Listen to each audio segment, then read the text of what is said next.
Let's make a fishtail bracelet using Rainbow Loom's new Auto Loom. To start, take your first color of rubber band and place it across the top with a twist in the middle. This is the only band that we'll place onto our Auto Loom with this twist. And be sure to push this band down so that way it sits at the bottom of this notch. Taking my next color, I'll place it straight across and push the bands down, and then one last time with my third layer. Now we're ready to watch the Auto Loom do its magic. Push up on this handle at the bottom here, and the Auto Loom will loom for you.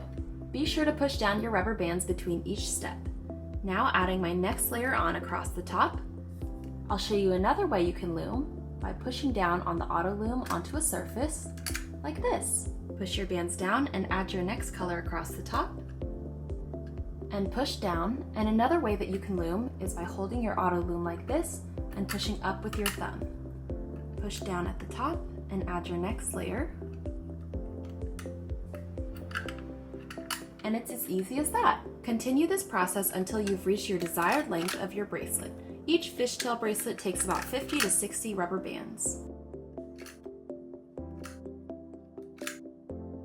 As you continue this process, watch your bracelet grow on the Auto Loom. My favorite way to use it is like this, with my left hand pushing down on the bottom handle as well as pushing my rubber bands down with this thumb.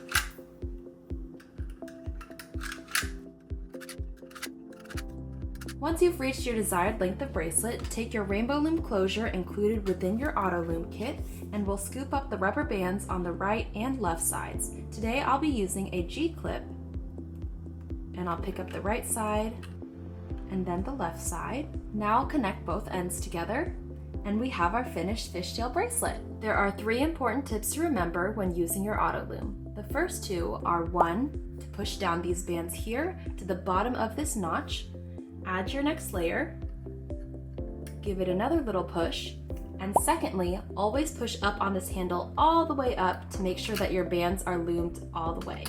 Like this. If your bands happen to be pushed down more on one side than another, for example, if my left side is pushed down appropriately to the bottom of this notch, but not my right side, and I add my next layer, and I loom from here, only the left side will be loomed, like this. To troubleshoot this, push the right side all the way down to the bottom of this notch and push the left side up to make sure nothing here gets loomed, so that way we can fix that right side here. Like that. Also, if you add your next layer on here and don't push the handle all the way up as you're supposed to, you might end up with a half loomed band that looks like this. And in this case, you can simply use your hands to pull this all the way over to loom it as it should be. And then on the other side, use that same tip in pushing the left side up and the right side down, since this is the side that we want to be loomed only. And there you can fix your rubber band. The third and final tip to remember when using the Auto Loom is to always have your rubber bands in the correct order. Here, as you can see, I just placed my white rubber band on, and on the left it goes white, purple, blue, but on the right I have them twisted up a little bit, and you want to make sure that these are always in the correct order before you start looming. With this Auto Loom, you can loom 4 times faster, and I've been having so much fun making all of these bracelets. Happy looming!